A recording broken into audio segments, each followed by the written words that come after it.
Awesome. Colin, welcome to the show. How's it going? Hey, thanks for having me, Wyatt. Yeah, glad to join you. So it's a sunshiny day here in Colorado, so can't complain. Yeah, it is. I'm supposed to do a long run tonight, and it goes down to 36 degrees. So it's classic Colorado, nice 40-degree swing.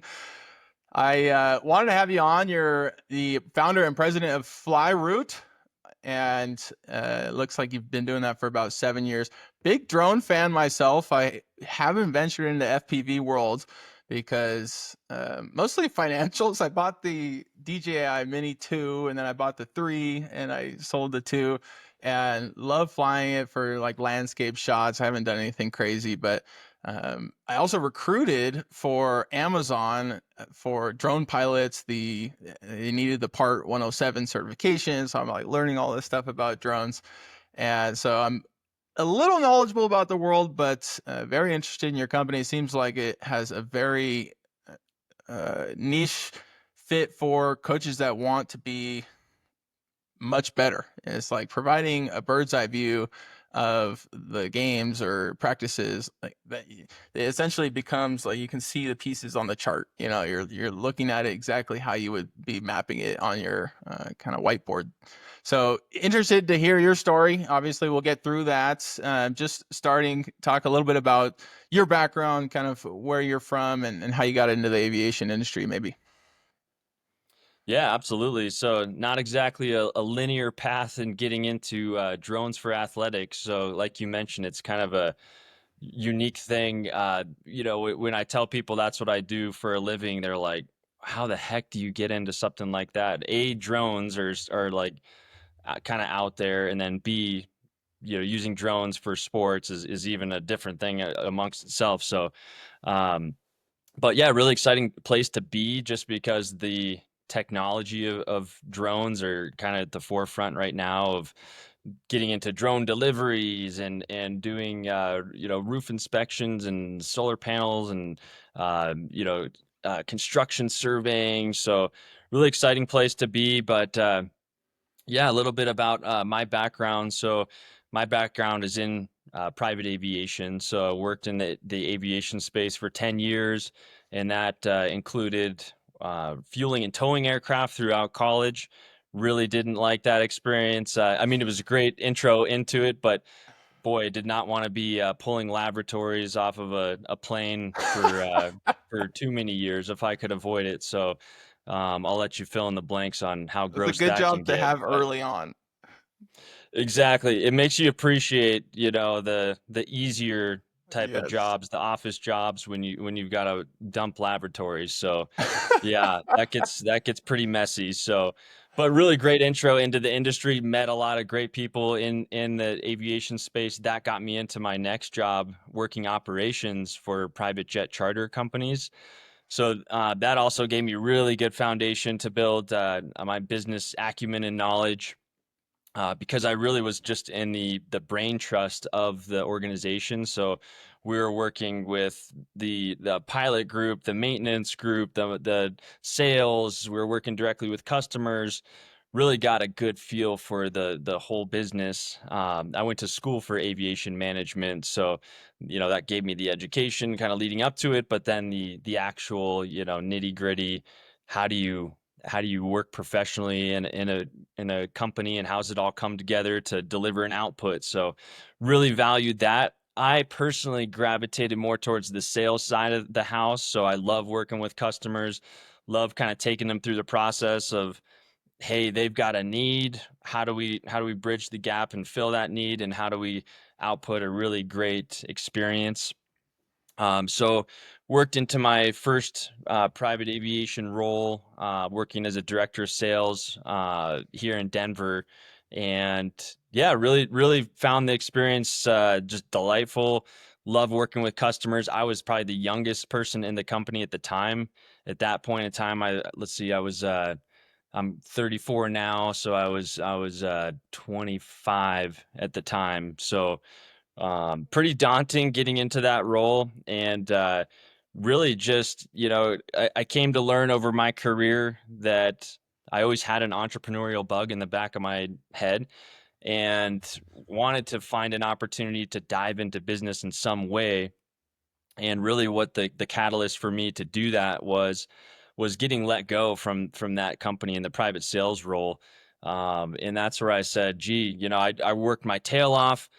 Maybe I didn't have quite the numbers that really encouraged them to keep me on, and I can't blame them for it. But that was something where that sent me kind of into a tailspin where it's like I could work so hard, and all my efforts, the fruit of my efforts, are just kind of let go based on someone else's decision. So that was kind of the catalyst for me to say, gee, I really should jump into business and start an endeavor. So that's kind of what led me into the drone business. And yeah, I can talk a little further about kind of how it got into athletics, but that was the catalyst back in 2017.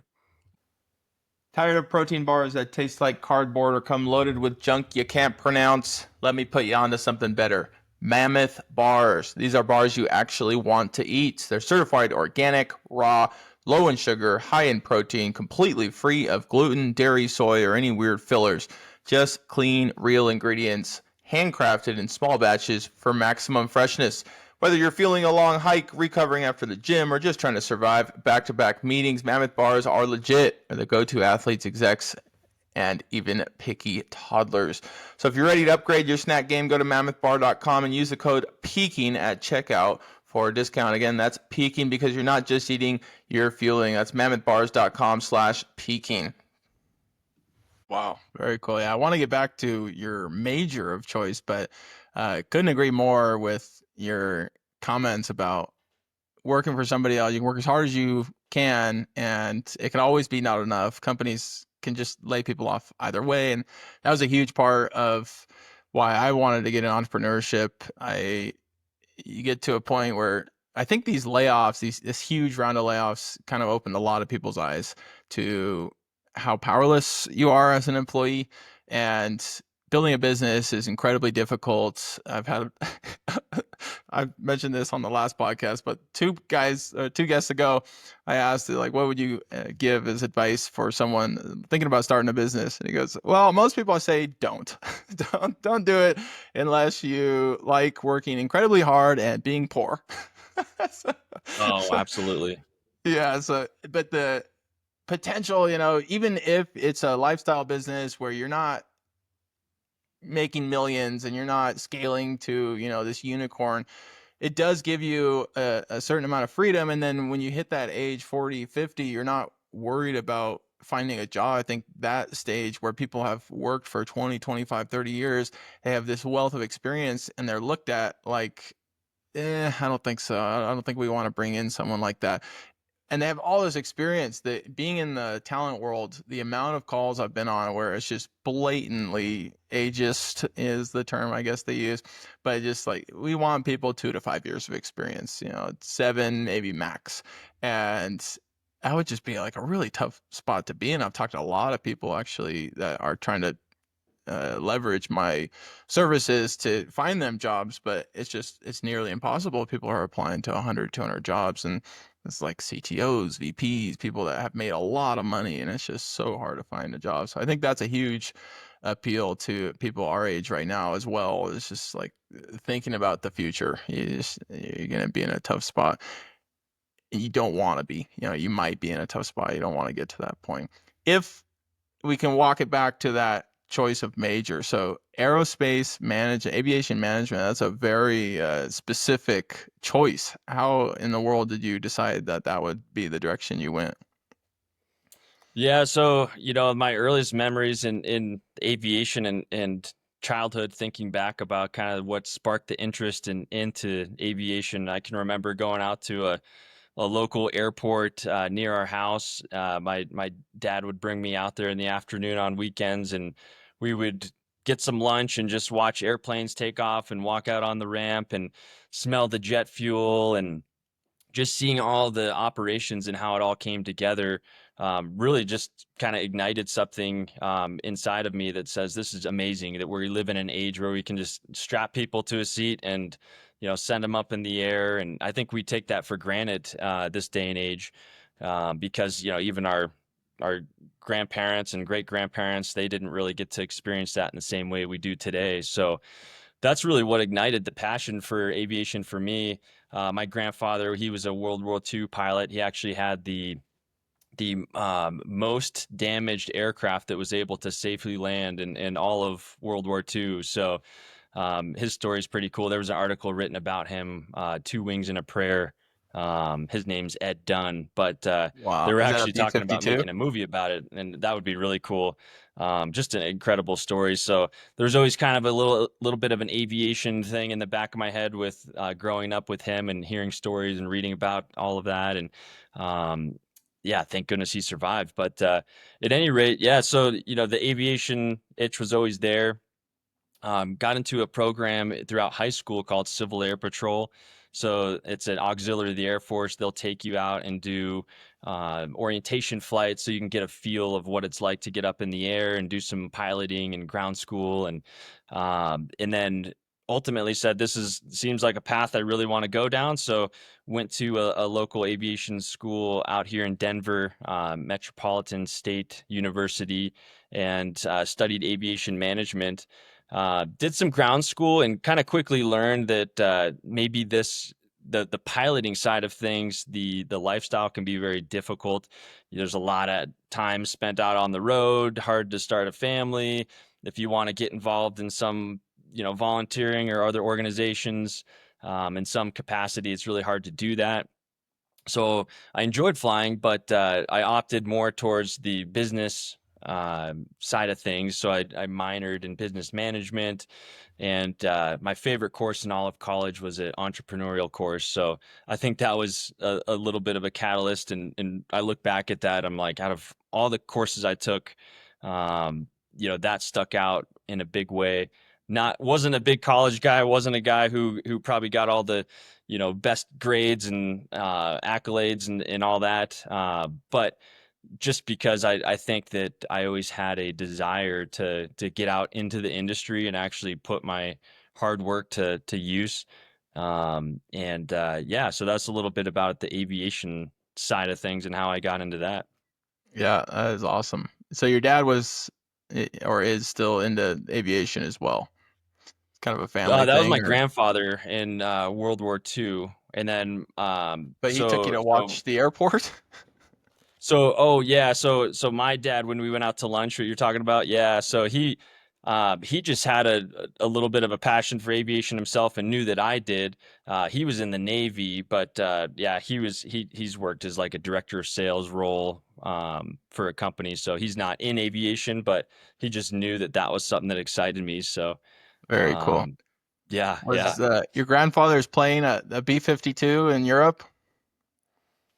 Yeah, yeah. So that was in Europe that he flew. Didn't ever go over to the other side of the world for in Asia and didn't fly there. But so yeah, he was European side of things, and that would be really neat if they make that into a movie someday. So I think that'd be That would be a pretty that neat would be deal. so But cool.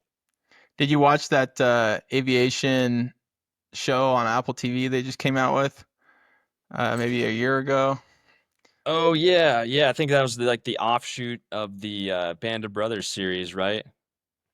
Trying Well, to there's recall the what the name of that one. Pacific. Let me look it up actually, because it's worth watching if you haven't. Yeah, I Um, think produced by like Tom Hanks and Masters of uh, the Air. Masters of the Air. Yeah, Yeah, pretty neat series. yeah, I liked it a lot. It's all about those bombing runs. It's just wild, wild stuff that people our age were doing. We're so lucky to be at this point in history where we're not, I mean, literally just in this part of the world, I guess. Other people in this part of the world at this very time are experiencing this. But uh, man, I just can't imagine you just enlisted to go fly a plane into people shooting you. It's just absolutely wild. Yeah, my grandfather, he lied about his age. He was let's see, I think they would take you at 17 and he was 16 at the time, or it might have been he was 17 and you had to be 18. But at any rate, he lied about his age just to get in, and he always wanted to fly, so he started off as a maintenance guy and worked his way up into the flying ranks. And but yeah, he was the only one that survived them getting shot. That was over Belgium, so he took shrapnel in the side, his co-pilot took shrapnel and died, and then there was one ball gunner turret operator who had died, and then the other one survived. So it doesn't even look like an airworthy plane when you look at it. It's like, holy crap, how did this thing even stay in the air? But no, you're right. I mean, we take for granted that he was younger than me now in doing all of that, and I can't even imagine how much older we'd probably look if we experienced all of that.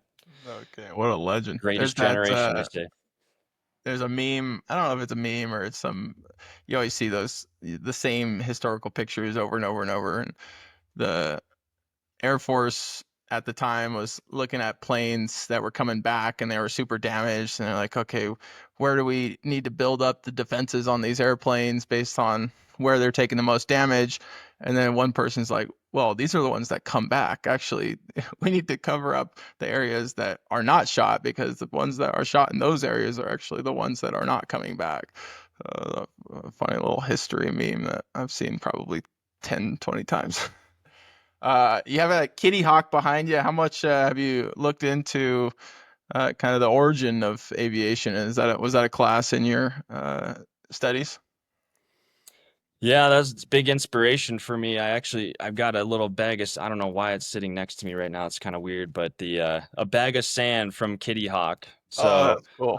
I think I just set it out. I'm trying to figure out how to put that in like a cool little vial and display. And yeah, I guess for those who are listening who aren't familiar with Kitty Hawks, it was the Wright brothers' first location where they first flew. So um, pretty inspirational when you think about that only being, gosh, little more than 100 years ago, and then all of a sudden, fast forward, we've launched rockets to the moon and sending Literally 60 people years. intercontinents, hundreds of people at a time, and jet planes and fighter jets and what those are doing, and now drones. And so I put that behind me really just because it's just an inspiration to me that we're in a similar time as far as the drone space goes. This is very much, I think, the Wright brothers' tip of the spear, like leading edge technology that's in front of us. So always kind of want to be true to the roots of where we came from, and definitely standing on the shoulders of giants, Yeah. to be able to strap yourself to a plane and hope that it stays airborne. That's not at all what we're having to do to be brave, but we wouldn't have be where we're at if it weren't for people like that really took those risks and accepted that and charged ahead. So inspiring to me for sure.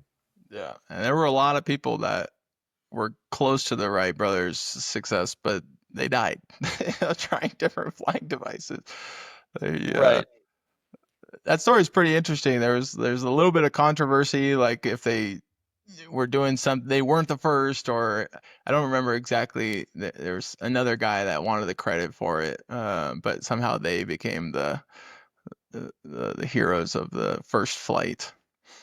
I should. Yeah, I think it was kind of like the space race sort of thing where each country wanted to be the first one to do it, and there was, yeah, a lot of tension around that, but hey, we'll take it. Why not? So, Yeah, for the but you kind of drew a parallel between them and where drones are at. Obviously, helicopters have been around for a long time. It's just now that drones are starting to be as everyone hears about them. You see them everywhere. They're commercially available. And so, do you know what the hurdle was there? Did they just need battery technology to get better, or why was there such a gap in between?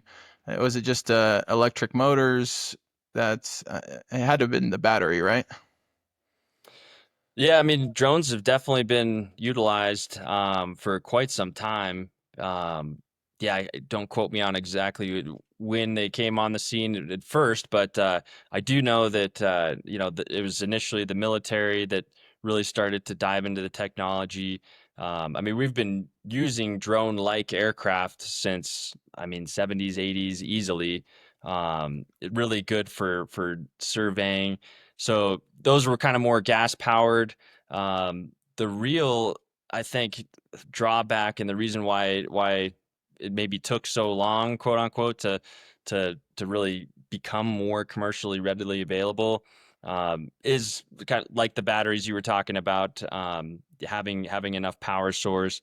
We're not at the stage really where there's some prototypes where we can transport people in drones, but the reason why it's taken off now is because it's become more accessible to actually get your drone pilot's license. So in 2016, late 2016, the FAA came out with the Part 107 drone pilot test. And before that, you had to be a licensed pilot essentially. So you had to do your ground school, your flying, your oral board. You had to do all of these things in order to actually be able to commercially fly a drone. So the price point was high, the barrier was high, so not a lot of people were really getting into it as heavily. But then when they lowered the barrier in 2016 to $150, you just take a written test and pass that to 70% or more, and then you got a license that's good for 2 years that allows you to commercially fly a drone and charge for your services. So a little bit complicated before that time, but that really opened up the floodgates, and that's really what led me into wanting to get into the drone space. Originally started, I have a background in search and rescue, so started in that in Colorado, and really just was trying to find a good niche for drone application and technology to be used. I'm not entirely sure where I drew this idea from exactly, but I think it's a helpful piece of advice in the business world to kind of let the market decide where the need is. Because I had a lot of assumptions early on and saying, well, I love search and rescue. I have a background in it. I think drones could be really utilized in a profound way in that space. However, building a business off of it is a different thing. It's a lot of volunteering. It's a lot of consulting. So I could do it, but it just wouldn't be something where I could quit my 9 to 5 job and do this full time, which is really what I was looking for. So that's kind of what led me into the athletic space as I tried my hand at many things and saw what worked and what was needed. Yeah, yeah, you got to pivot. That's a huge aspect of building a business. You got to find product market fit. You can have such a great idea in your perspective, from your perspective, but if no one else thinks it's a good idea or it's just not a worthwhile service that people want to pay for, then it's just not going to work. You got to pivot to what does. Jumping back to the, getting into the drone space, did you, when you were in search and rescue, what does that look like? Are you flying like a typical uh, four prop, like the video on your screen? Do you like FPV? Are you doing everything? Are you mostly kind of the industrial drone pilot? Or I guess below 250 grams is the one you don't need a certification or license for, or for all commercial purposes you need a license. What does that look like? Yeah, so when we started using drones in the search and rescue space, the smaller, more compact drones that could fit in your backpack weren't as readily available. So it wasn't as practical to really do that. So really, it started off as like the $15,000 to $30,000 price point for drones, and these are like pretty significant, like six bladed, about 6 feet or so in width when it's fully splayed Wow. out with its propellers. It would have different camera equipment that you could mount onto it. So, if you wanted a night vision capability, then you have to strap on a $5,000 to $8,000 camera onto that. So it was pretty intense. And then that's just that's going to get you about 25 minutes of flight time with this giant payload of a system, and then you've got to have probably $800 worth of batteries, and then you have to come back and fly to the command post, and then swap batteries and then fly out again. So it's not something you could really easily like strap onto an ATV or put on your back and hike miles in and then deploy it. But that's changed since right around the 2018, 2019 timeframe. There's drones now that are so small that you can, put in your backpack. You can send it over a cliffside, survey the area, A lot of search and rescue is not specifically just finding where the missing person is, but where aren't they? So a lot of like bringing data back to the command post and just scrubbing through tons of film and photos and trying to look for clues as to where they are, but then also like evidence of where they're not. So you can just cross off an area for a missing person. But really cool to see how that technology had made an impact in that space. There's a few cool news stories that came out about missing hikers that we had found. That this was just south of Denver, kind of Front Range area. There was an individual whose cell phone had died, so they couldn't find their way back. It was him and his young daughter, and we were able to figure out where the GPS signal was from their last cell phone trace, and then go up and fly the drone to that area. And sure enough, right as we did, they were standing up on a rock and waving at the drone, and so really cool outcome for that. They were lost for probably no more than about 6 to 8 hours. So it could have been a lot worse, had we not pinpointed where they were. But you hear stories of people that are back there for days, and if you don't have any body heat, if you get hypothermic, it's hard to get a trace on the thermal camera. So, but really inspiring to see that technology take off in that space. Yeah, no kidding. Does most of the advancement seem to be from DJI, or are all types of companies kind of pushing that forward? Because I know they have a absolute dominance on the consumer drone market. Yeah, DJI has probably about 80% market saturation for consumer drones. And so and that's a Chinese based drone company. So I guess, well, technically, quote unquote, Taiwanese, but they use Chinese made parts. So there's a bit of a rub right now with um, some of the security issues with them, and yeah, as you can imagine, current administration, but this has been ongoing ever since we started using Chinese drones heavily. So there are some U.S. manufacturers that are trying to compete, but it's really hard to do so, just because you need such a heavy amount of engineering staff and manufacturing capabilities and microchip manufacturing. But there's some pretty big players in the space. Most of them kind of start off in the military space and trying to sell for military use, and then maybe they'll kind of dabble into the consumer side. But it's a hard place to be. I certainly don't want to get into it, that's for sure. At least right now, because it's a daunting challenge. I'd much rather go out on a Friday night, watch some football, and film that way. Yeah. Lot more fun. Yeah, manufacturing is no joke. You almost just need Tesla to build a drone. It's like seems to be the only company in America that figured out manufacturing at scale, at least in the past 10 years.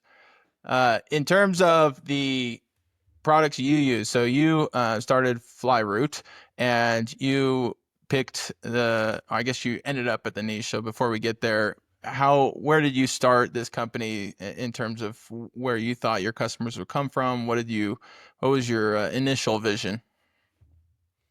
Yeah, it was a bit of a process, no doubt. So really about a year and a half time frame.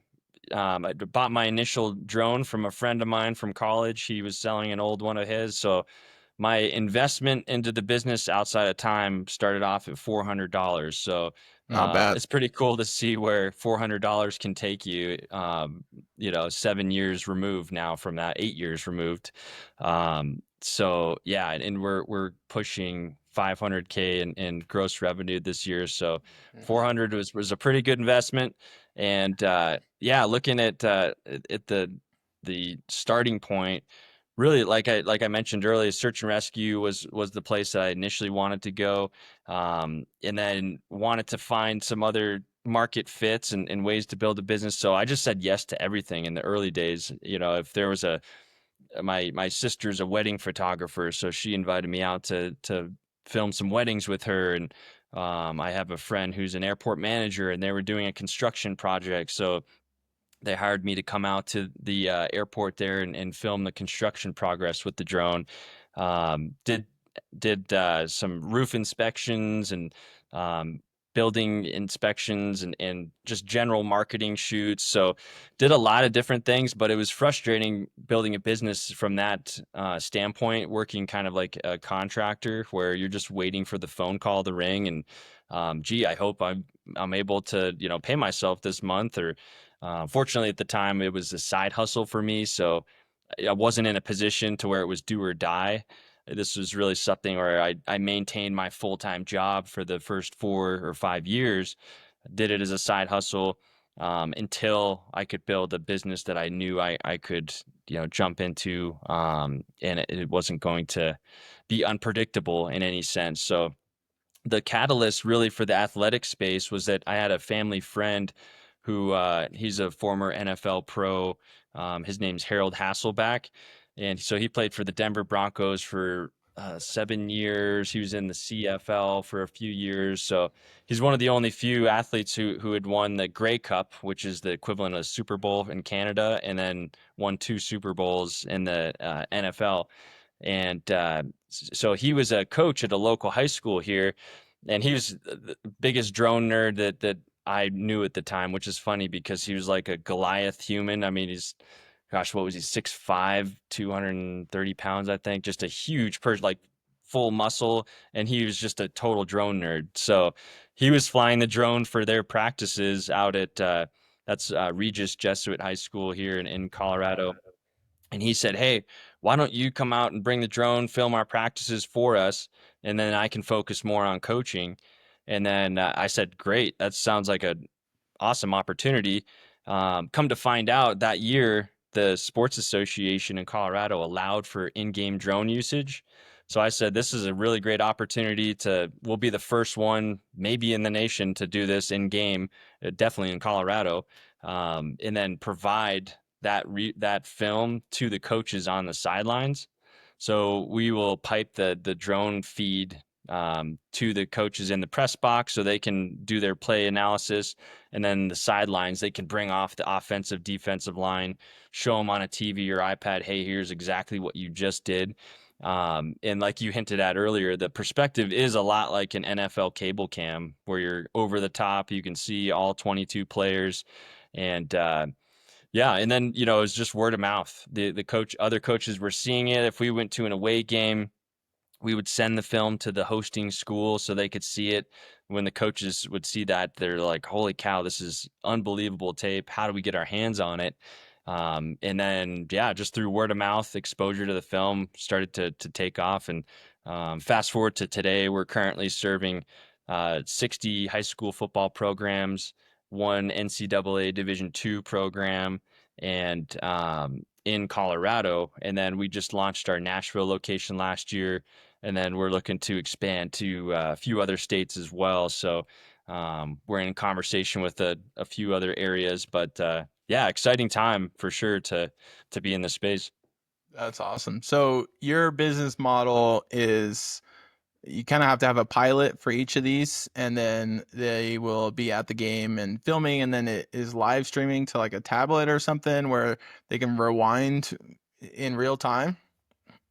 Yeah, so the model really is that we will have a dedicated drone pilot for that team in all their home and away games. We'll also film lacrosse, girls flag football, soccer, you name it. We've done some Nordic skiing actually up in the mountains as well. And and I don't get paid for this, but I'm a big 14er guy, hiking 14er. So I like bringing my drone up there and getting in the mountains with it. But at any rate, yeah, side tangent. The the model. So we have that one pilot follow for all home and away games. And then the way we deliver the film to the team is that we will upload to an online portal where the coaches will have access to it. The players can make their own recruiting tape and send it off to colleges with that film. And then we've also done live professional broadcast as well. So we'll integrate the drone into. We've worked with like Altitude Sports. They film for the Denver Nuggets and then the Avalanche as well, hockey team. So we will give them the drone feed, and we'll do like an orbit shot of the stadium at halftime, or if they're like doing an on-field interview, we'll cut away and do like a pulling away shot with the drone. So that's kind of a newer application for us, but it's pretty exciting. And then yeah, like you mentioned as well, was the sideline replay integration. That's another way we deliver the film. So 60 teams means 60 drone pilots, means 60 drones, and we have to have backup drones. So you can imagine there's a lot that goes into the hiring process, the vetting, the maintaining equipment, ensuring that we're compliant with all the FAA regulations and all the airspace that we fly in, that we have insurance. So a lot that goes into it, but kind of like I mentioned earlier, that aviation experience that I had working operations really gave me a good sense of how do you manage a safe flight operations, and do your due diligence to make sure that that the customer is going to get what they need, and that no one gets hurt. Did you build the software in-house, or did you contract out the software, or is the software already available to kind of view live or rewind and watch something on the field? Yeah, so that system already existed when we came on the scene. So my job was to figure out, okay, there's already replay happening. They would have a press box camera and an end zone camera that the teams would use that was mounted on the ground. So I had to figure out, okay, how do I get the drone to pipe the feed into the replay system? Luckily, right now, so the teams manage and run those systems. There's some hardware that's involved with that, some software. Eventually, we'd like to get to the point where we have our own in-house software that we can utilize and bring to the field.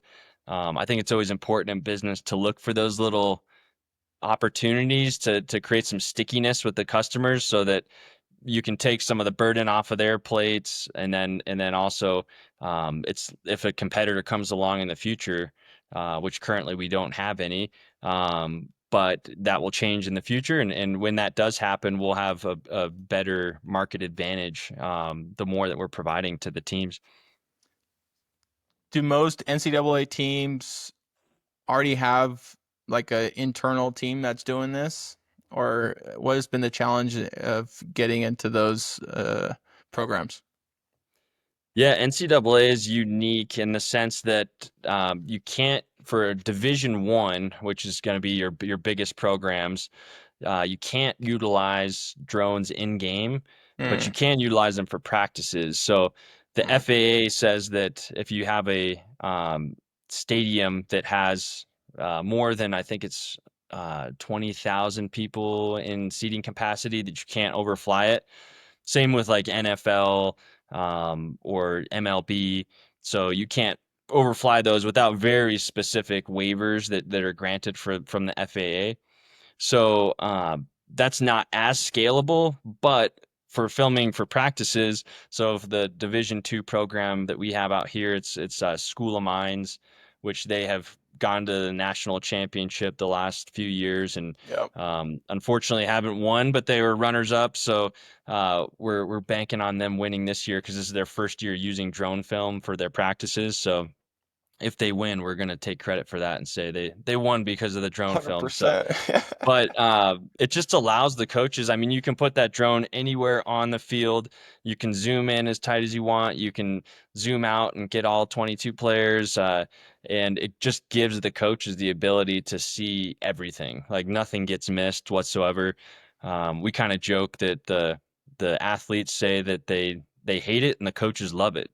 So it exposes everything that they're doing wrong, hopefully doing right. But yeah, it's a big thing for the athletes to get that higher level of coaching. Is there a like a AI software or any type of like hardware that players are putting on their helmets to easily track and to show the matches? Any type of software that's kind of paired with the drone footage that makes it just incredibly easy to see the moving pieces?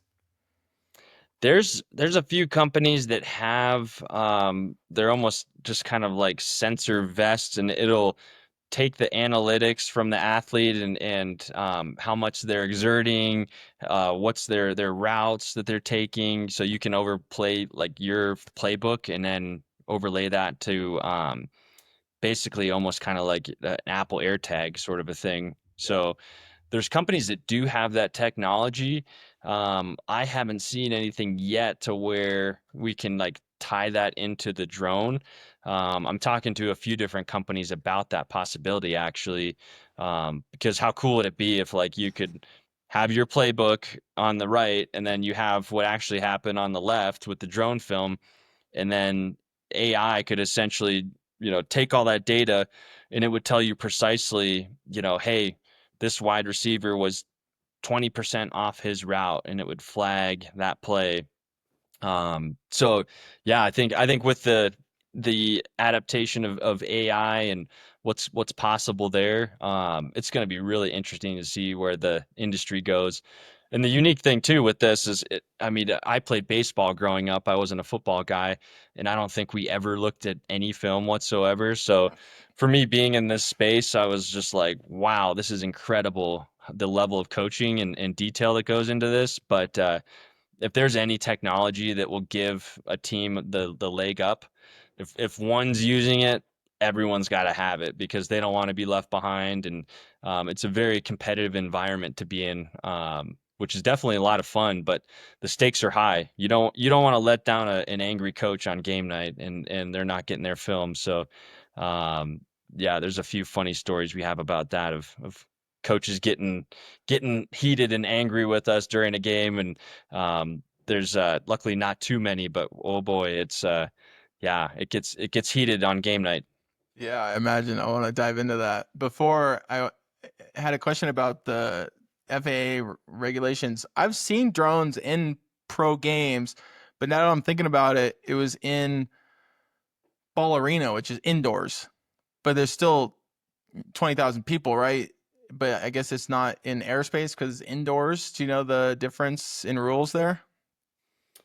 Yeah, so when you're indoors, the FAA rules actually don't apply. So because the FAA they control the NAS, the National Airspace System. Mm. So anytime you're in an enclosed area, you're not in the National Airspace System. So yeah, it's basically kind of whatever that venue will allow for and permit is what you can do. So, like one of the rules, for example, is that we can't overfly any non-participants. So, where we place the drone on the field is not over the top of the players. It's not over the top of coaches. It's offset over an empty portion of the field.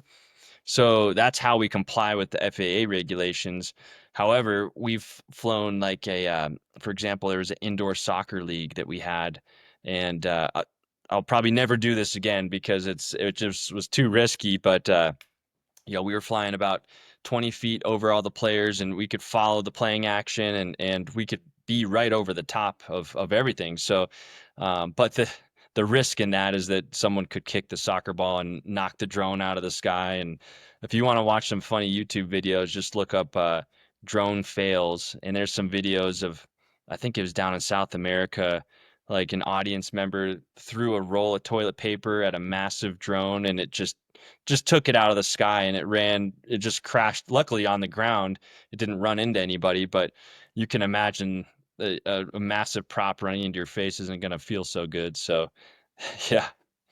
Do you think regulations for NCAA and all those FAA rules are over regulation? You think they're worthwhile? Do you think there's some tweaks they should make? Because football, I mean, everyone's wearing a helmet for one to go over the action. That would be the most valuable footage, I would think, to be right over it, to see the uh, playing field like a chessboard and see the pieces moving as you hope, and for the overlay as well. Like when you're drawing plays on the whiteboard, it's as if you're looking straight down on it. So the perfect overlay would be straight, over the top of the players. Do you think that the regulations are more than they need to be? Yeah, I mean the angle we get, a 45-degree angle on the plane action is actually pretty good for coaching. So if you get too far over the top, you can't see like the jersey numbers. Yeah, So it's hard to makes sense. identify like who's who as well. So we're pretty happy with that angle that we have now. But there are some FAA regulations we'd like to see changed. The flying over people one we'd like to see changed because right now we're only staying on one side of the playing field. So the angle that would be ideal is, when you watch an NFL game, that cable camera is always behind the quarterback, so it switches Mhm. sides of the field. So ideally, we like to get to the point where we can switch sides of the field with the drone. The reason we don't do that right now is because we don't want to unintentionally fly over any players on the field and switch sides. So there's definitely some regs that I would like to see change, and we do advocate for that with the FAA.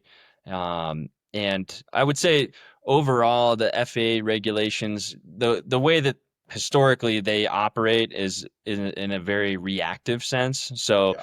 they tend to kind of just let the market, play out a little bit. They have some restrictions, and then if there's any accidents or incidents that happen, they'll really start to tighten down some of the maybe um, instituting some more policies around maintenance processes um, or having like a pilot practical exam. So currently, you don't even have to prove that you can fly a drone safely. All you have to do is just take a test, which is kind of scary when you think about it, because some of these drones, I mean, you could fly them wherever you wanted. You could fly them over the White House or over the prisons or near manned aircraft, and you don't have to prove that you can physically and safely do that. So, um, yeah, that's a little scary when you think about it. So, I think there's a healthy balance, having enough regulations to where it's safely it makes everyone operate safely together in the airspace, and then also not restricting businesses too much to where they can't find creative solutions to drone technology and find new markets and really explore what the capabilities have to offer. Do you imagine there's a near future where the pilot isn't needed, or do you think the pilot plays a really necessary aspect because there's just so much to it in game or in practice? Yeah, it's interesting seeing where that's going right now. We're just now starting to see like autonomous vehicles. I know like San Francisco has had some, other cities have as well, just as like experimental cities, just for like food delivery, for autonomous delivery vehicles. So it's interesting seeing that that's kind of where it's trending. I think there will definitely be a time where we're gonna see a lot more autonomy, because that's the natural trend, I think, is to take the human element out of it and create more efficiencies and less overhead as a business if you don't have to pay someone to physically be there and a computer system can do it instead. I could see the reason behind that. In the airspace, it's a little bit unique in that I think it's a perception thing. So like for if getting on a commercial airliner, just having the human element of if something goes wrong, someone's going to physically be there who can address the issue. I think just alleviates a lot of the concerns. I think where it will probably start is for like package deliveries, like large scale package deliveries, like UPS, FedEx. They can load up a massive drone. They don't need a pilot. If something goes wrong, like, oh man, I lost my PlayStation 5 in the crash, but no one's gonna die. So um yeah, if they're I think they'll start doing intercontinental, like overseas drone deliveries, and then eventually, as long as manned aviation kind of goes that way, then yeah, I think the drone industry will as well. But we're already seeing some of that. There's a company called Drone Deploy, or I'm sorry, it's called Wing, and their whole premise is to drop packages at your doorstep with a drone, and those are all autonomous right now. They have one guy at a control center who's like managing a fleet of, I think he's got somewhere in the range of like 20 or 30 drones. And they're experimenting with package deliveries right now that are all autonomous. So kind of cool to see. Yeah, I think if you can map the route, it becomes pretty easy to automate. But if you're not mapping the route, then there's just too much variability and the drone doesn't know what you want. So just like thinking about how it might be possible would be like having some type of recognized dot on the helmet of each QB and just like make sure that you're filming from a certain perspective this dot on the field. But that seems a ways in the future. Let's talk about operations. So you kind of mentioned a few angry coaches. I don't think there's a more volatile personality than a high school football coach. So I can imagine that gets pretty rowdy. Any first just disasters or horror stories about flying the drones at live events? Yeah, well, fortunately, knock on wood, we haven't had any accidents. We've had some incidents, essentially where the determining factor in that is that there's not any damage to any person or property. So we've had some equipment that has been faulty during a game, but luckily it had just fallen on the track, and that's part of the reason why we don't want to be overflying people. So, Mm. but in 8 years of doing this, that's only happened once. So we're really happy with the safety and the technology that we use, which has been really great. But yeah, dealing with some of the teams can be a unique challenge for sure. So when I started doing this, the person who I mentioned earlier, Harold Hasselback, who is the coach that got me involved filming.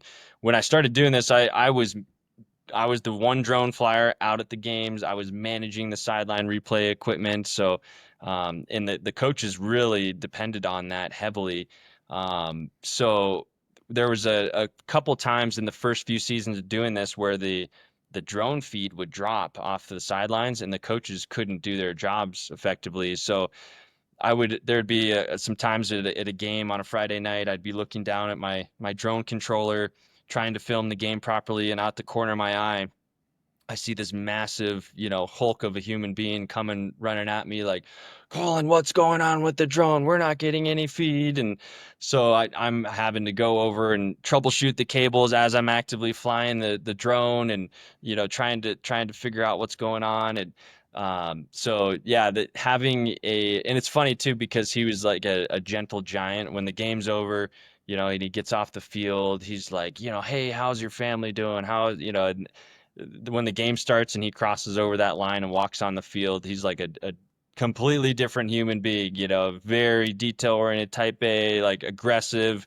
But I think that was part of the professional athlete in him coming out, is that you kind of have to flip a switch when you get onto the field and it's game time. But I learned a lot of lessons from him. He was a great mentor of mine. He's actually, unfortunately, he unexpectedly passed away 2 years ago, well, a year and a half ago.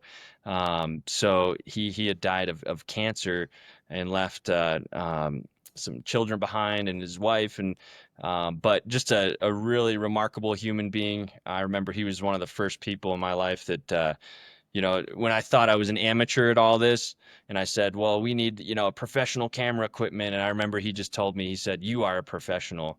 And hearing that from an ex NFL athlete who's accomplished so much, that really transformed my mindset. It was like, yeah, I am a professional. Like, who says that, anyone's not a professional if you just tell yourself that you are? So, yeah, really instrumental person in my life, but don't make him angry. So, He's got the best football name of all time, Harold Hasselback. That's so good. yeah, What it a paints a picture. It does, Yeah, yeah. what a legend. Let's talk about that. So, in corporate America, or maybe in a lot of environments, you would call that kind of like imposter syndrome. Obviously, you're doing the job professionally, you're getting paid to do it, you are a professional. He recognized that you didn't, you do now, or you did then. what other kind of lessons have you learned while building this business that you think would be helpful to hear with other people thinking about starting a business or new early founders? Yeah, gosh, so many things. I mean, I think, yeah, we talked a little bit about the pivoting. That's always a good, let the product market fit determine itself. Being a professional. Um, yeah, I'd say well, we talked about this a little bit earlier too. Saying yes to everything initially is helpful. You get to a point where you need to start to kind of turn things away. Um, I'd say outside of those topics, something that's really been beneficial, especially as I'm talking to other owners who are wanting to start their own fly route location in other cities, um, is really just accepting the fact that you're going to have to wear multiple hats and that you're not going to be proficient at a lot of things, and that's okay. We built the business model to where we will, once we hit kind of a critical mass point, we'll bring on a partner in the business who can help offset some of those weaknesses that you might have, and you can focus more on your strengths.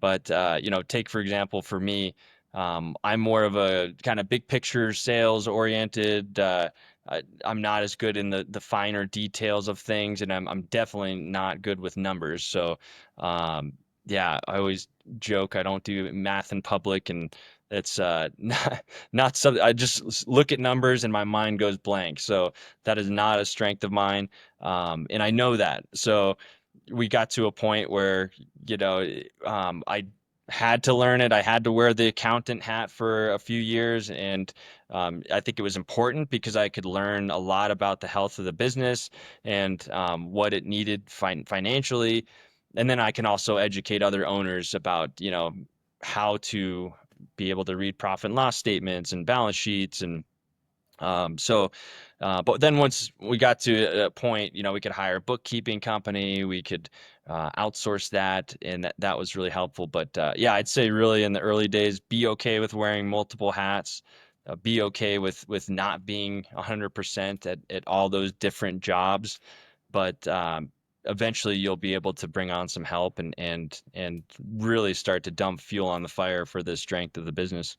Yeah, yeah, a term that I guess yesterday talked about a lot, zone of genius. You want to be where you're strongest as much as possible and offload those things that are just not your strengths to people that is their strength. And you can just be so much more impactful because you're not good at bookkeeping. And so not only are you going to do not as good of a job, but you're taking away from what you would be very good at, building the business, potentially working with clients, whatever that may be. How did that company building look like initially, and what does it look like now? I imagine most of your drone pilots are like 1099 when as needed type agreements.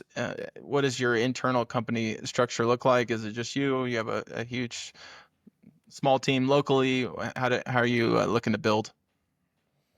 Yeah, so the team's pretty small, as far as full-time employees go. So that's definitely intentional because I really don't want to have a lot of overhead, and so it's just myself and a partner VP of Ops, Michael, and so he manages more of the operational side of the house with the pilots, and then I manage more of the customer-facing sales side of the house.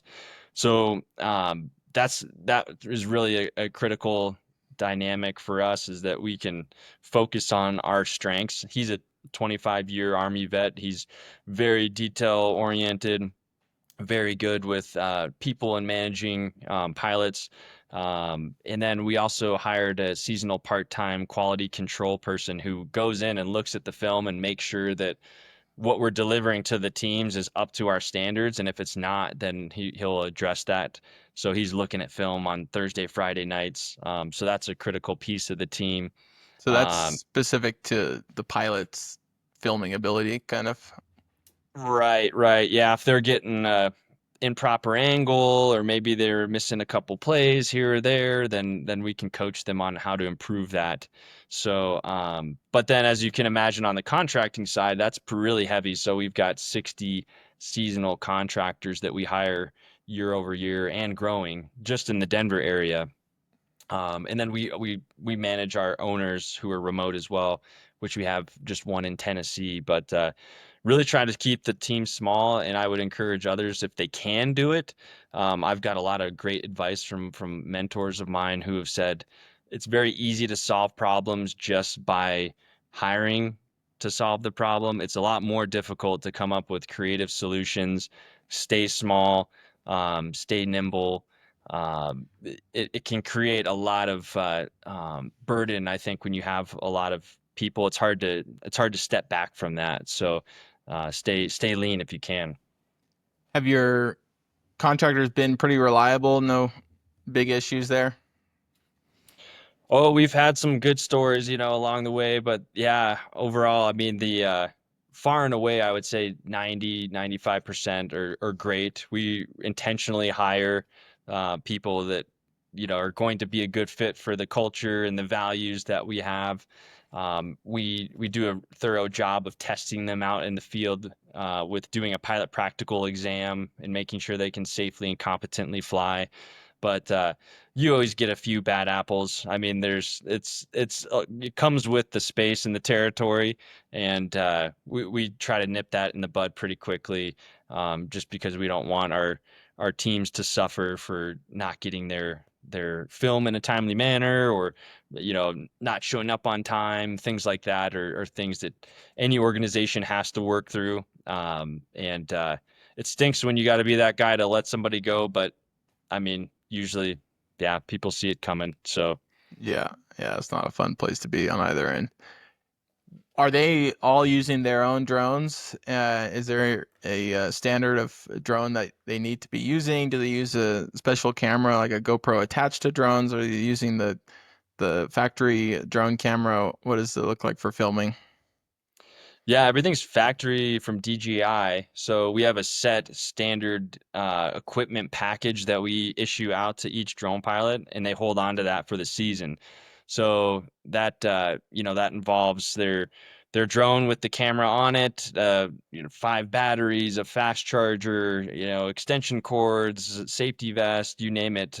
That's in the package. So, and then we'll get that equipment back from them in the off season, and we'll have to go back through it all and manage the whole fleet and send things back for repairs that need it. But yeah, that's a process for sure, and it's getting more complicated with some of the kind of like what we talked about earlier with Chinese manufactured drones. So having a hard time getting some of this equipment. So every year my head's spinning. I'm like, oh gosh, are we going to have to come up with an alternative plan for a different drone to buy, or which model are we going to get? And is it going to bust the budget if we buy something really expensive? And it's that constant game every year of like, what's the landscape going to look like?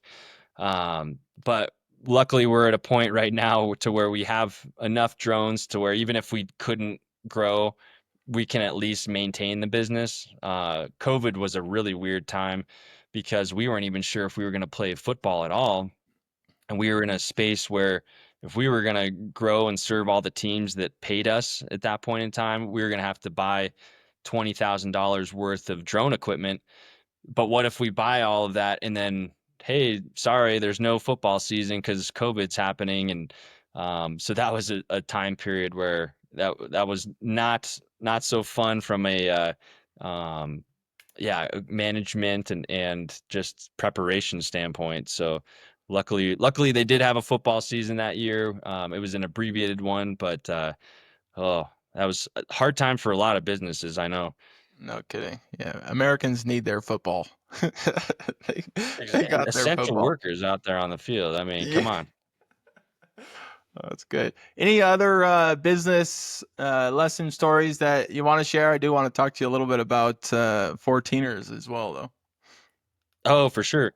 Um, yeah. I mean, I guess the only other thing that came to mind is we talk a lot about like the sales process. I know a lot of people tend to you hear sales and it sounds like a really icky term, but I think for the way I like to reframe it, is that you're helping someone find a solution. You're helping somebody to, they've got a problem, and you have a means to help them reach, solving that issue. So I think when you reframe it like that, and it's less about trying to convince somebody to buy something maybe they do or don't want.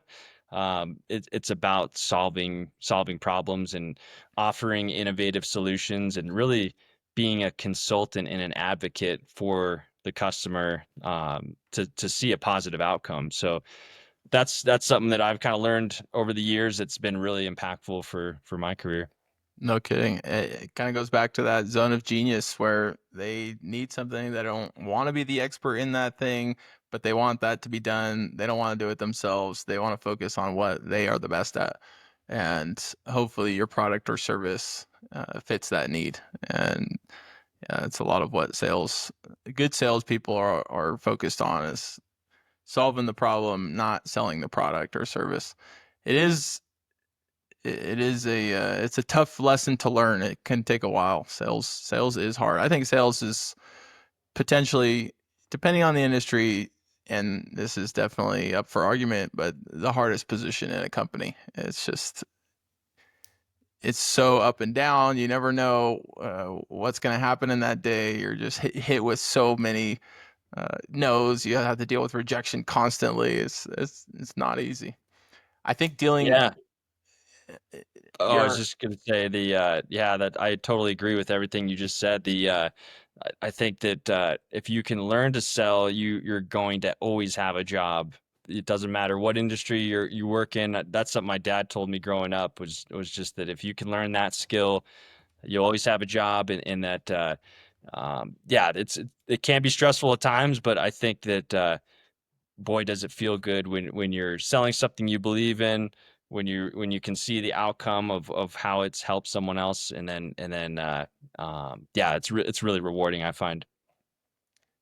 I like the idea of selling what you're selling because I just can imagine every single coach really wanting that. It's like, does it fit in the budget? Maybe, but I want it. Like maybe it doesn't fit in the budget, and that would be typically your roadblock. But I can't imagine a football coach not wanting that. That's exactly how they want to see football from a coach's perspective. Like even in my high school where we didn't have a drone, they had cameras up at the very top of the bleachers, and that's where they would film because you want to see it from that view, so that perspective. So it's just I like it's probably not as gold and roses as I'm making it sound, but it does seem like something that every coach would want. Has that been somewhat of your experience, or what do you think?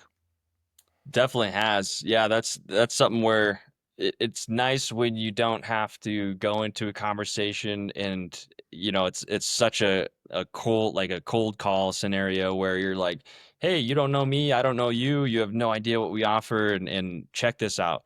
It's really been great because we exchange that film with other coaches. So even if they don't hire us and they're hosting a game, they're the home team, they'll still get a free copy of our film. So, automatically they're going to see this. And from a marketing strategy, that's been huge because it just takes down that whole conversation of trying to explain the value of it, because they see it, they understand the value right away.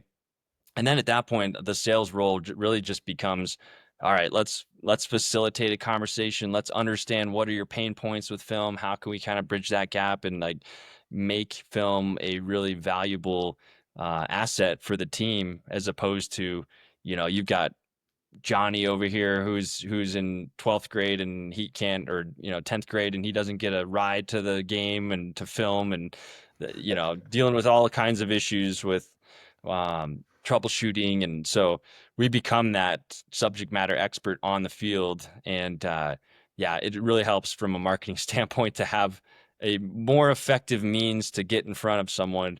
I always like the term guerrilla marketing, because I think for a lot of startups, you have to find really creative and unique ways to get in front of your customers that maybe isn't going to break the bank, but it's going to have a lot of kickback for its effectiveness. So there's a lot of cool strategies out there about guerrilla marketing. Um, Orange Theory, I don't know if I listened to a podcast the other day where they used to put they would spray paint old bicycles orange and then like put them around the city and just strap them to a pole. And they didn't put any logos on it, but people would start to ask, what's this orange bicycle all about? Like, what is this? And then people would get on their next door app, or they'd get on forums, or they talk to their neighbor. And eventually the word came out that this was Orange Theory that had just launched in the city. And it was just such a way to create a buzz that, was super cheap. So I like stuff like that where you got to get creative and use your noodle a little bit. Do you provide the film after the fact, or you like hand them a tablet so that they can actively use it during the game as well? It's all online. Yeah. So that'll be, there's a platform called Huddle, HUDL.com. And they're based out of Omaha. And they're basically, I mean, they're a monopoly as it comes to drone film, or not drone film, but just film in general for athletic programs. So, yeah, that's just a centralized point where we'll drop the film. Coaches can exchange it with each other. Athletes can cut up the film to send it off to colleges. It's really cool. I mean, you can tag players. It'll identify jersey numbers, so you can if you're number 10 and you want to see all your plays, you can filter it out and get all of your big plays. It's a really incredible tool, Huddle. Yeah, sounds interesting.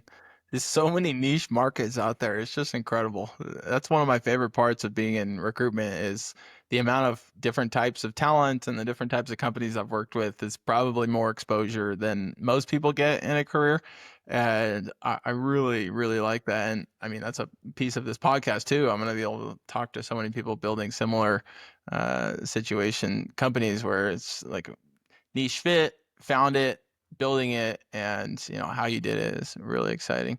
Well, really appreciate all the business talk. How many 14ers have you completed, and are you trying to do a lot of them? Is it more about quality? What's your goal? Yeah, 14ers are gosh, that's been a big passion of mine, just mountaineering, hiking, being outdoors in general. So started doing them when I was 16 years old, and my first one ever was Pikes Peak down in Colorado Springs. You can actually drive up it, Yeah. and the sad part is there's a donut shop at the top. So you spend, gosh, 10, 12 hours out of your day hiking. I think it's 12 miles round trip, like 6,000 feet elevation gain. And Yeah. then you get up there, and then people are getting out of their cars, eating donuts and 300 pounds. And I'm like, oh my gosh, what is going on? So, but there's 58 total 14ers in Colorado. Started when I was 16, and then 2 years ago, let's see, when I was 32, I had finished my final 58th 14er. So, and then my wife, she's 13 away from finishing all of hers, but really incredible. Yeah, I mean, it's the views up there are bar none. Doing some, nighttime hikes and seeing the sunset at the top, or camping up at 13,000 feet in a boulder field, and then summiting, and there's incredible experiences that you really can't get any other way. And yeah, I'd encourage anyone to give it a go. You can do a lot of them safely. There's a few that are a little bit hairier than others, as you can imagine, but yeah, just such a fun experience doing the 14ers, and that's transferred over now. Where our goal is doing well, we say the 7 summits. That includes Everest, so that's the highest peak on every continent. To date, my wife and I have done Kilimanjaro in Tanzania, Africa, and then this last year we did Aconcagua down in Argentina, which is the highest peak there. So that's that's the highest peak outside of the Himalayas. It was 23,800 feet, and it's hard Whoa. to breathe up there. Really hard to No breathe. kidding. Yeah. 23 is crazy. I was just in Puebla, Mexico, and the mountain they have there is a volcano actually, but people go to the top, and it was like 19, maybe 17,000. I was thinking about doing it, and then I got the flu, and I spent the whole day in the, or spent the whole week in the hotel. It was just awful. But yeah, I'm looking to tackle most of the 14ers as fast as possible this year. I'm gonna try to get as many as I can. I'm doing a triathlon April 26th. I'm kind of focused on training there, and then I have two bike races that I think I can fit in a lot of hiking as well. I don't need to bike every single day. You can be more variable with your training for that. But I'm Yeah. doing the Leadville bike, which is at Oh, altitude. cool. So being at altitude more often is definitely going to be helpful. Yeah, highest city in the continental North America. So that's the yeah, Leadville. We did the Leadville Trail Marathon last year, so that was yeah, 26 miles, and it's a little tricky to breathe up there too. I don't know if the does the bike race get up to the pass? That's it's like right at about 13,000 feet. I don't know. I think Does it go so. that high? It's Timberline, and then there's another one that is notorious that I'm blanking on the name, but it's 105 miles. So they go up. I think it's about the same trail as the ultra marathon. I think it's pretty close. But you're on a mountain bike. But I don't own a mountain bike, so I need to get a mountain bike. I need to learn how to mountain bike, and then I need to do 105 miles in Leadville. But Yeah, well, if you're ever wanting to do some 14ers, always down for that. And we don't own mountain bikes either, but we talk about it every year. So yeah, maybe that's a challenge we need to tackle together here in Colorado is getting on a mountain bike and not hurting too bad. It's there's yeah, some you can ski down some of the like I know one of the popular ones is like going out to Winter Park and you can ski down the ski hill and then you take the chairlift up, you just strap your bike on the chairlift and ride yep. it up. And so, yeah, you can do some pretty adventurous stuff on a bike. Yeah, they have that at Telluride too. Keep the mountain open, and people just take the mountain bike up. I don't think I want to get into like intense technical mountain biking. I think that's just too dangerous. The Leadville race is mostly endurance. It's very low technical bar. And then I talked to someone who said that you can bike two or three of the 14ers. So I'm gonna look into that. I'll talk to that guy. But I am gonna be kind of putting a group together. I mean, just people that I meet that want to hike 14ers, and we'll start planning for different tackling different mountains this summer. So definitely would keep you in the loop. The CEO of Ibotta, the public company here in Denver that just went, they had the largest tech IPO of Denver's history. He was speaking at Denver Startup Week, and he was bringing up the 14ers, and he's like, yeah, I just finished 58. I was just so excited. My daughter or son, I don't remember which, finished before they were 18, and we're just so excited about that. And I sent him a message. I was like, hey, really appreciate the talk. I thought that was awesome. Just one question: should I try to tackle all the 14ers? And he said, out of everything I've accomplished in my professional career, taking companies public, being a successful like Yale lawyer, it's like nothing comes close to finishing all the 14ers. Okay, it's on the list. So I'm gonna work on tackling it. But you already did it. Congrats. That's huge.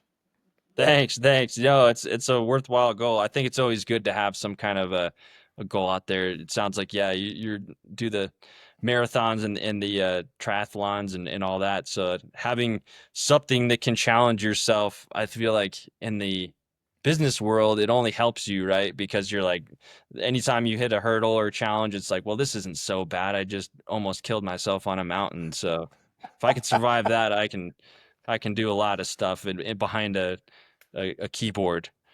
There really are so many parallels.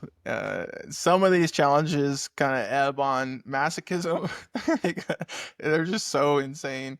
Like as I'm getting closer to this Ironman day, I'm like, this is crazy. And people do this, forever. They'll do 5, 6, 10, 15 Ironman. And they take so much time, but it really has helped me with building the business and struggle and just pain and understanding that every single week you're moving forward, you're making progress. And so I think it has paired really well with building a business. Collin, I don't want to take any more of your time. Really appreciate the conversation. If someone is interested in FlyRoute, how would they reach you? And anything else you'd want to shout out? For sure. Yeah. No, we'll appreciate all the time. It's been a fun chat. And Yeah, if anyone wants to learn more about us, our website, you can go to www.flyroute.com. And then we're on all the socials, Instagram and X and Facebook at FlyRoute Drones. So you can find us that way. And yeah, it's a exciting space to be in. We're looking for owners, so if anybody's out of state that listens to this, that is in within 50 nautical miles of a large metropolitan area, we'd love to chat with you. So we have more information about that on our contact page. There's a owner link. You can click there to learn more and apply. So that's always something that we're interested in talking about. But other than that, yeah, always happy to engage with other entrepreneurs. And I know that the journey can be lonely at times, so it feels like you're on an isolated island, and maybe there's not some resources available to help. So if anyone's going through the struggle and needs anything, I'm always happy to be contacted as well. My contact info is on the website. So yeah, Good appreciate the deal. time, Wyatt. Thanks so much for having me. Absolutely. Let the record show. English language permits the pronunciation of route or route. Both are correct. Yes. Yeah. Didn't mean to call your company the wrong name. I think Tomato, it still was tomato. okay. Wherever, yeah, I think you'll understand it from yeah, coast to coast, but no insults taken here. Yeah. Good deal. Thanks a lot, Colin. Thanks, Wyatt.